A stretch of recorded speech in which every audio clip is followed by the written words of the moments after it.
কুল্লু নাফসিন যায়িকাতুল মাউত সুম্মা ইলাইনা তুরজাউন। আল্লাহ রাব্বুল আলামিন বলতেছেন, প্রত্যেক জাতিকেই মৃত্যুর স্বাদ আস্বাদন করতেই হবে, মৃত্যু হবেই, এটা বিশ্বাস করি আর নাই করি। এমনকি একটা কবিতা এমনও আছে, মরণ থেকে যতই পালাও মরণ তোমায় লইবে ঘিরি, যদিও শুধু আকাশ পানে বানিয়ে সে তাই লাগিয়ে সিঁড়ি।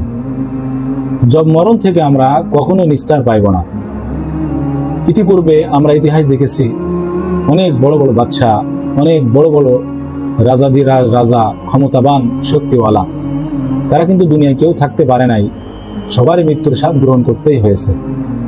এই জন্য আমাদের উচিত, মৃত্যু থেকে যেহেতু আমরা রেহাই পাবো না, আমাদের প্রতিনিয়ত মহান রব্বুল আলামিন আমাদের যে উদ্দেশ্য করে দুনিয়াতে পাঠিয়েছে, এই উদ্দেশ্যকে আমরা সফল করার চেষ্টা করব এবং আখিরাত আমাদের জন্য, যাতে আখিরাতটা আমাদের জন্য সফল, আমরা আখিরাতে সফল কাম হতে পারি, এই তৌফিক আল্লাহ তাআলা আমাদের সবাইকে দান করুক। ওয়া আখিরু দাওয়ানা আলহামদুলিল্লাহি রাব্বিল আলামিন।